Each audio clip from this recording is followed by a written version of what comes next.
Kalau bab atau pasal setelahnya 146 masih masalah laknat juga ya. Bersambung. Saya bacakan hadisnya nomor 316. Kata Imam Bukhari rahimahullah, Sa'id bin Abi Maryam mengabarkan kepada kami, ia berkata, Muhammad bin Ja'far mengabarkan kepada kami, ia berkata, Zaid bin Aslam mengabarkan kepadaku dari Ummu Darda radhiyallahu anha, an Abi Darda radhiyallahu anhu qala an-nabiy sallallahu alaihi wasallam innal la'anina la yakununa yaumal qiyamati syuhada wala syufa'a. Dari Abu Darda radhiyallahu anhu ia berkata, Nabi SAW bersabda, sesungguhnya pada hari kiamat kelak orang-orang yang suka melaknat tidak akan menjadi saksi di sini ya. Ini tidak diterjemahkan sama dia. Sebenarnya syuhada adalah saksi maksudnya ya. Dan pemberi syafaat. Jadi maksud sini bukan syuhada, bukan orang yang mati syahid ya. Tetapi syuhada yang dimaksud adalah jamak daripada syahid, yang itu orang yang akan jadi saksi ya pada hari kiamat. Kandungan hadis ini yang pertama, orang yang suka melaknat diharamkan menjadi saksi pada hari kiamat atas risalah yang telah disampaikan oleh seorang rasul kepada kaumnya. Kemudian yang kedua, orang yang suka melaknat tidak diizinkan memberi pertolongan kepada keluarga dan kerabat mereka yang melakukan kemaksiatan. Hadis ini hadis mulia tentunya, menjelaskan tentang, kalau tadi menyebutkan hadis sebelumnya tentang kondisi orang yang suka melaknat di dunia, artinya akan mendapatkan respon yang sama, suka doakan orang keburukan, suka jahat, maka akan respon yang sama dari orang-orang. Kalau ini adalah hukuman di akhirat. Hukuman di akhirat. Ada dua hal besar yang Allah Subhanahu wa taala berikan kepada umat Muhammad SAW pada hari kiamat. Yang pertama, mereka jadi saksi terhadap umat-umat yang lain. Sebagaimana nanti disebutkan, atau salah satunya disebutkan dalam hadis yang sahih, bahwasanya Nuh alaihissalam akan didatangkan pada hari kiamat. Kemudian Allah berfirman kepada Nuh atau berkata kepada Nuh, begitu juga dengan kaumnya. Hai Nuh, apakah kau sudah menyampaikan risalah yang sudah aku bebankan kepadamu? Nuh mengatakan iya. Lalu Allah SWT tanya kaumnya yang kafir, yang Allah tenggelamkan, apakah Nuh sudah sampai kepada kalian dan menyampaikan risalah dariku? Mereka mengatakan tidak. Gitu kan? Lalu Allah SWT bertanya kepada Nuh, siapa yang akan jadi saksimu? Maka berkatalah Nuh alaihissalam, Muhammad dan kaumnya, atau Muhammad dan umatnya. Maka kita pun didatangkan bersama Nabi SAW, lalu kita semua memberikan kesaksian bahwasanya memang Allah telah menurunkan surah dalam Al-Quran namanya surah Nuh. Ada juga surah Al-Anbiya yang menceritakan tentang Nabi Nuh pernah menyampaikan risalah 950 tahun, kaumnya menolak, lalu terjadilah banjir besar, bagaimana anaknya Nabi Nuh Kan'an juga tenggelam dan seterusnya gitu kan. Maka kita akan jadi saksi hari kiamat, dan hampir semua umat-umat yang memungkiri tentang risalah nabinya, kita akan menjadi saksi pada hari kiamat. Dan ini khusus untuk orang yang lisannya suka mendoakan keburukan, tidak ikutan di sini. Dipisahkan dari umat Muhammad SAW.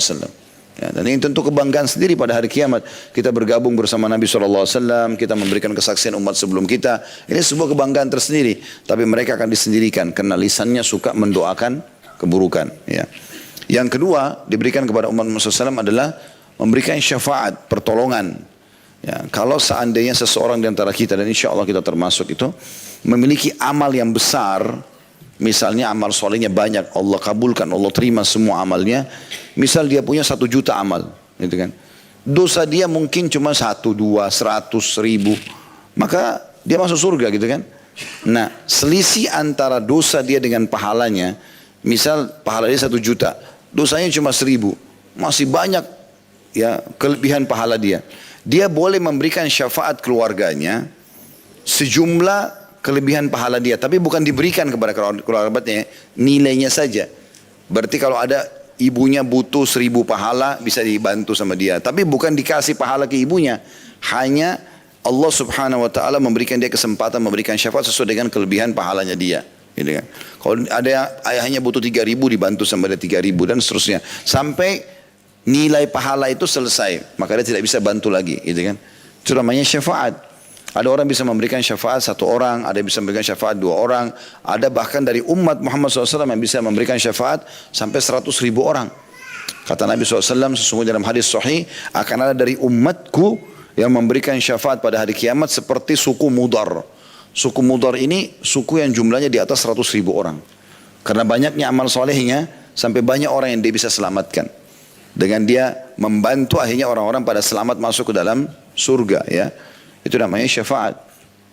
Nah khusus untuk orang yang suka melaknat, walaupun amalnya banyak, maka tetap saja tidak bisa memberikan pertolongan kepada kerabat-kerabat dia. Makanya disebutkan di sini manfaat atau kandungan hadis yang kedua, orang yang suka melaknat tidak diizinkan memberikan pertolongan kepada keluarga dan kerabat mereka yang melakukan kemaksiatan.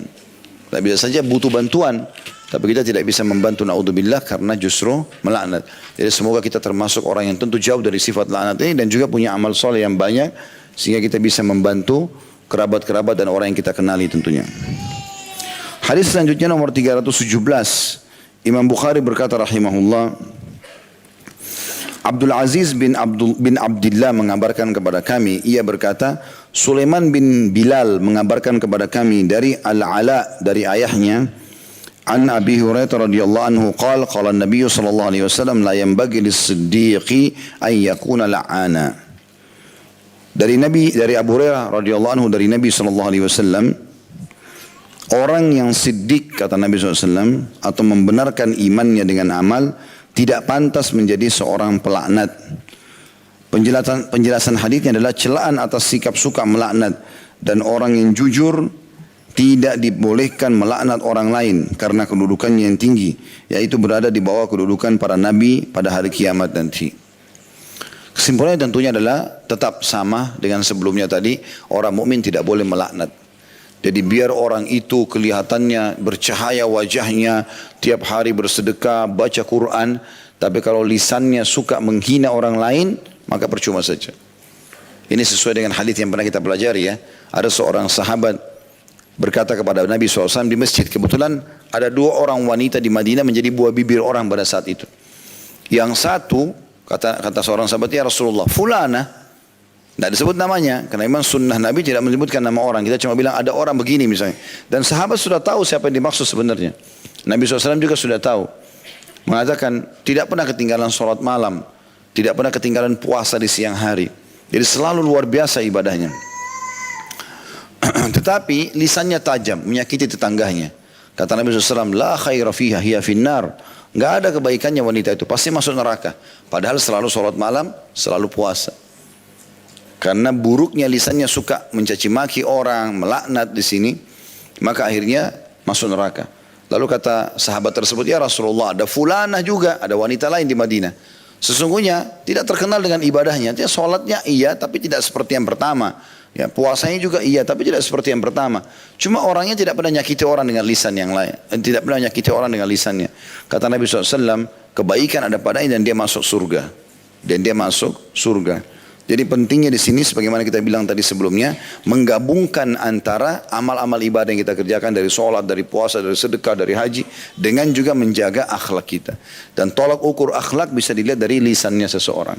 Kalau lisannya suka mengucapkan kalimat-kalimat buruk, menjatuhkan orang lain, gosipin orang lain, berarti percuma saja.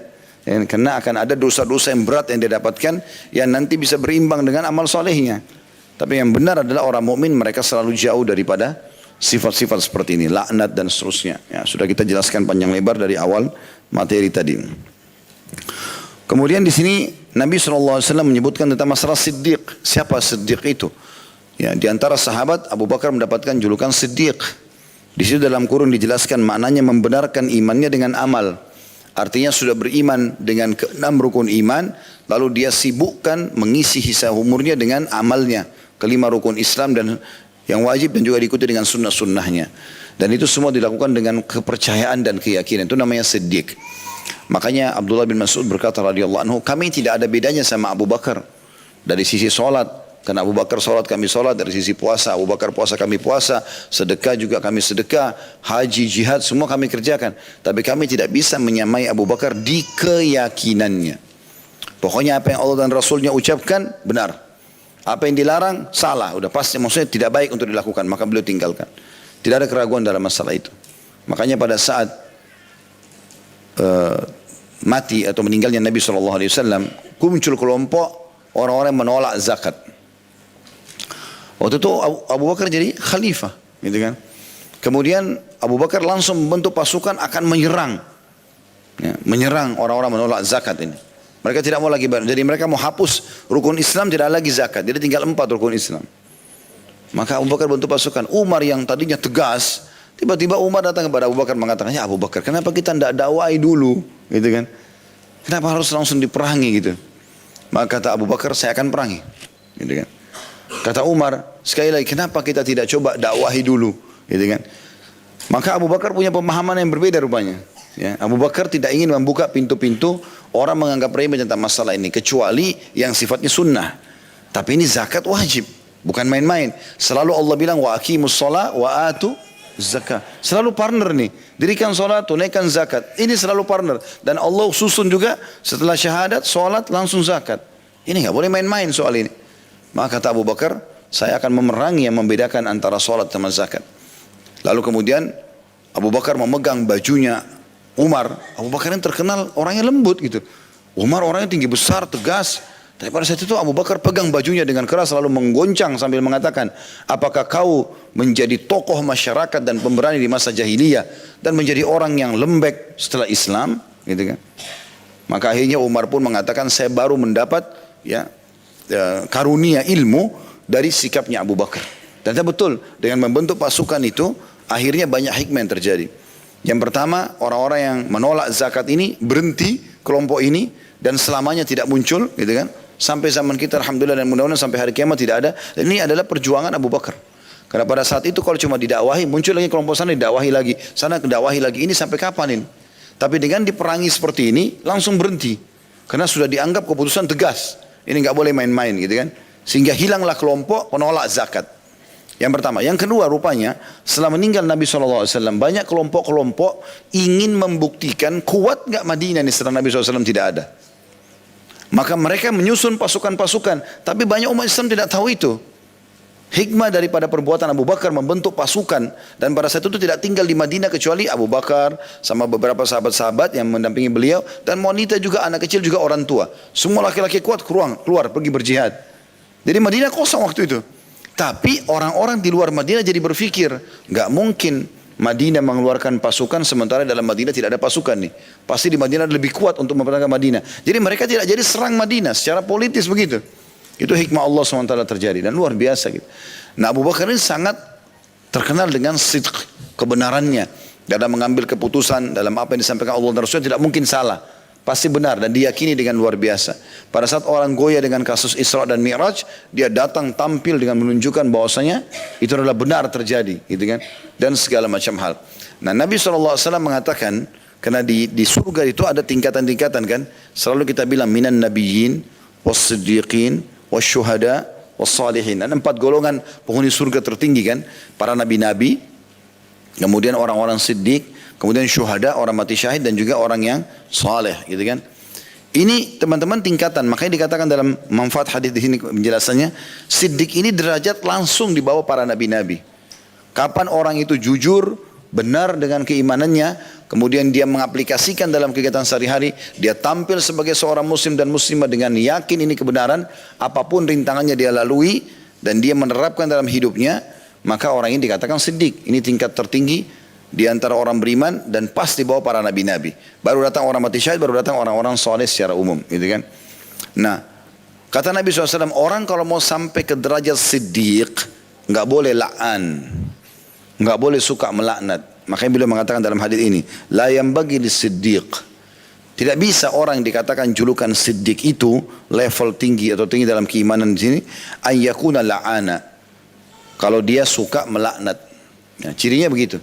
Walaupun tadi saya bilang performanya kelihatannya orangnya saleh atau saleha, tapi kalau lisannya suka menjatuhkan orang lain, suka mencaci maki, suka mencela, berarti tidak bisa dikatakan orang ini sudah sampai pada tingkat siddiq atau iman yang tinggi. Tapi kalau dia bisa mempertemukan antara amal salehnya dengan menjaga lisannya, maka ini tentu orang-orang itu bisa dikatakan levelnya siddiq. Termasuk di sini bisa dijadikan tolak ukur kapan dia menghadapi masalah genting pun, dia dihina, dia difitnah, dia segala macam, tetap dia tenang, dia enggak balas kebodohan dengan kebodohan, maka ini level siddiq yang luar biasa. Ya, dan ini tentu orang yang sangat tinggi derajatnya di sisi Allah Subhanahu wa taala.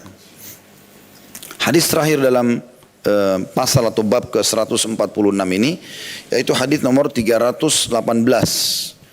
Kata Imam Bukhari rahimahullah, Muhammad bin Yusuf mengabarkan kepada kami, ia berkata Sufyan mengabarkan kepada kami dari Al-A'mash, dari Abu Zabyan, an Hudzaifah radhiyallahu anhu qala ma tala'ana qaumu qattun illa huqqa alaihimul la'nah. Dari Hudzaifah radhiyallahu anhu ia berkata, tidaklah satu kaum saling melaknat melainkan mereka berhak mendapatkan laknat tersebut.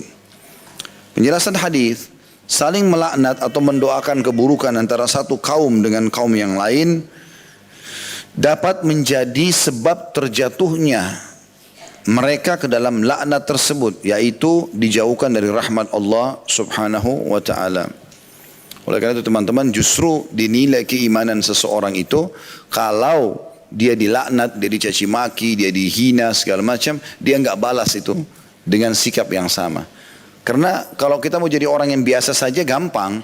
Orang menghina kita, kita hina juga. Orang mencela, kita cela. Orang fitnah, kita fitnah. Orang pukul, kita pukul. Itu biasa. Tapi kita disuruh menjadi orang yang luar biasa. Kalau orang itu berbuat kebodohan, maka kita jangan ikut-ikutan. Sebagian salafus salih, ya, kalau ketemu sama orang yang dianggap bodoh, gitu kan, mereka mencaci maki, mereka segala macam, mereka diam, tidak ditanggapi. Karena dia pikir orang ini bodoh, ini belum faham. Caci maki dibiarin aja, sampai selesai baru dia pergi. Sebagian mereka pada saat pergi, itu berkata begini, sayang ya, jadi kalau sudah berpisah sama orang yang tadi buruk akhlaknya, sayang ya, kita sudah berpisah, tapi orang itu belum sempat kita perbaiki akhlaknya. Jadi mereka justru menganggap itu kebodohan gitu ya. Jadi jangan diikut-ikutin. Itu tanggal saya suka caci maki, saya biarkan saja dia dengan alamnya. Kita datang nasihatin, kalau tidak mau dengar ya sudah, kita jangan ikut-ikutan. Allah punya cara. Allah SWT membela orang-orang beriman. Inna Allah yudafi al-ladina amanu. Dalam Al-Quran dikatakan, Allah pasti akan membela orang-orang beriman. Allah punya cara memberikan jawaban-jawaban. Kadang-kadang di lisan orang-orang itu sendiri mereka mengucapkan. Jadi ada orang misalnya membenci kita nih, kemudian mereka berkelompok. Nanti mereka Allah mudahkan dari lisan mereka sendiri. Kayaknya kita yang salah nih, kayaknya kita begini dan begitu. Jadi seperti itu. Dan yang lebih parah lagi daripada itu teman-teman sekalian, ada sebuah hadis yang lain tentang laknat ini. Kata Nabi SAW, tidak ada seseorang melaknat orang lain, mengucapkan kalimat buruk, kecuali laknat itu akan naik ke langit, kemudian dikembalikan lagi. Kalau yang dilaknat itu pantas mendapatkannya, kenalah orang yang dilaknat. Kalau tidak, akan kembali kepada pengucapnya. Ya. Jadi misalnya yang dilaknat Fir'aun, memang Allah melaknatnya. Ya kan? Misalnya ada seorang penceramah mengatakan Fir'aun laknatullahi alaih, misal. Memang Fir'aun dilaknat oleh Allah SWT. Maka laknat itu naik ke langit dan akan kembali. Akan Allah SWT berikan kepada Fir'aun walaupun dia sudah mati. Ya, seperti didoakan keburukan gitu kan. Atau iblis laknatullah alaih, misal gitu kan. Maka itu bisa saja. Tapi kalau hanya tetangganya, suaminya, istrinya gitu kan, ini tidak baik, jangan diucapkan. Di Indonesia sih tidak pernah diucapkan, tidak pernah digunakan kalimat laknat ya. Tapi terjemahnya lebih dekat adalah doa buruk. Seperti itulah. Doa-doa keburukan. Kalau orang Arab terang-terangan ngomong gitu kan. Saya pernah waktu masih mahasiswa itu kadang-kadang saya dengar, karena ngerti bahasa mereka, kalau lagi bercanda sama temannya, Allah yal'anak, semoga Allah melaknatmu. Padahal bercanda sama temannya. Ini bahaya sekali gitu kan. Nah, iya. Bercanda aja begitu. Biasa, itu biasa ada orang ucapin. Tapi ini mereka tidak faham hukum ya. Jangan berarti orang Arab lalu dianggap faham hukum semua, tidak. Abu Jahal, Abu Lahab orang Arab masuk neraka gitu. Ya. Walaupun juga ada Abu Bakar sama Umar orang Arab yang ahli surga gitu kan. Ya, karena ada orang begitu, karena jemaah saya, Ustaz, kenapa ya di Mekah ini kita kan sudah belajar tata cara sholat sesuai dengan sunnah. Ada orang sholatnya masih ngawur gitu. Lain, ya bukan itu tolok ukur. Walaupun dia orang Arab, dia bisa saja salah gitu kan. Apa Bapak Ibu sudah tahu di Mekah ada orang tinggal di Mekah belum pernah haji? Ada.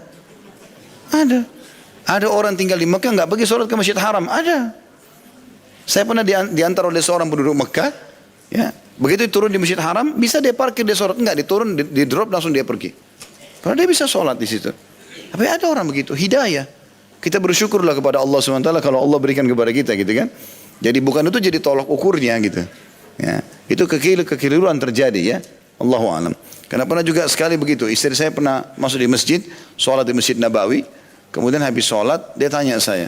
Dia bilang, memang orang kalau sholat boleh jawab telepon? Saya bilang, nggak boleh. Kenapa? Tadi ada satu orang sholat gitu. Pas lagi sholat bunyi handphonenya diangkat sama dia. Sebentar ya, saya lagi sholat. Ya batal gitu kan. Tapi kalau orang ambil, oh di Masjid Nabawi, mungkin betul itu, kan bisa dihukum kan gitu. Itu salah. Tidak semuanya apa yang dilihat di sana, kalau salah secara agama salah. Gitu kan. Tidak boleh kita benarkan. Itu contoh-contoh saja. Jadi di sini lebih luas lagi hadis Hudzaifah radhiyallahu anhu, kalau satu orang kepada orang lain sudah cukup kena laknat itu kembali kepada salah satunya. Kalau satu kaum lebih banyak lagi. Ya, makanya teman-teman redam ya. Kalau lagi punya masalah sama seseorang, ini pernah saya berbagi poin ini. Kalau kita punya masalah sama satu orang, fokus ke satu orang itu saja. Tidak usah bawa-bawa keluarganya, gitu kan? Kan begitu pernah saya bilang ya, masih ingat. Jadi dia ribut sama istrinya. Misalnya dia bilang, kenapa kok kamu nggak belajar gini misal. Tapi ada orang nggak, memang orang tuamu nggak didik kamu. Orang tuanya 2 orang loh, ibu sama ayahnya. Berarti sekarang dia punya musuh 3. Ya. Memang keluargamu itu. Kalau keluarganya 300 orang. Ya. Memang kau dari negara yang begini dan begitu. Ya. Misalnya ada orang dari luar Indonesia nikah sama orang Indonesia. Dia marah sama istrinya misalnya. Dia bilang memang orang Indonesia itu 200 juta lebih dia harus minta maaf. Nah, jangan main-main itu. Satu orang saja fokus. Tidak usah bawa sukunya, keluarganya, negaranya, nggak usah. Karena bahaya. Itu kan seperti mengucapkan, masuk dalam bisa makna laknat. Mendoakan keburukan, menyala-nyalakan orang, caci maki kan bahaya. Jadi nggak usah. Satu orang itu pun hikmah dalam syariat kita adalah fokus kepada kesalahan yang satu. Misal pasangan kita buat satu kesalahan, ya itu aja yang diperbaiki. Nggak usah semua diobok-obok gitu. Ya. Semua yang jadi salah, kayak tidak ada kebaikannya. Makanya kata Nabi SAW, tidak layak bagi seorang laki-laki mukmin membenci istrinya yang mukminah. Kalau dia mendapatkan satu kekurangan, dia bisa dapat kelebihan di sifat yang lain. Karena manusia tidak semuanya sempurna gitu kan. Justru yang kurang itu kita bantu dia supaya keluar dari kekurangan tersebut. Itu contoh saja. Maka hati-hati, karena di sini dikatakan tidak ada ya penjelasan hadis ya. Maaf, dalam hadisnya Hudzaifah berkata radhiyallahu anhu, tidaklah satu kaum saling melaknat, makin banyak orang, melainkan mereka berhak mendapatkan laknat tersebut. Malah kembali kepada mereka semua. Jadi jangan karena hanya mau memberikan dukungan kepada orang yang kita cintai, lalu kemudian kita tidak mau tahu dia salah atau dia benar, ikut-ikutan mencaci maki, gitu kan? Ini hati-hati mencaci maki pasangan teman kita yang kebetulan dia lagi curhat tentang pasangannya, atau tentang pekerjaannya, atau tentang kantornya. Kita tidak tahu apa-apa, hanya karena kepedulian terhadap teman atau siapa yang sedang kita hadapi sekarang bicara, lalu kita ikut-ikutan melaknat atau mencaci maki. Ini berbahaya sekali. Ada orang begitu panen dosa tanpa dia lakukan. Untuk apa? Hanya menunjukkan kepedulian sama orang. Jangan ikut-ikutan. Bukan urusan kita, tutup kuping, pergi saja, nggak usah ikutin. Ya, kecuali memang betul-betul kita ahlinya, kita harus memecahkan, membantunya itu boleh. Kalau enggak usah. Ya, Allahu a'lam.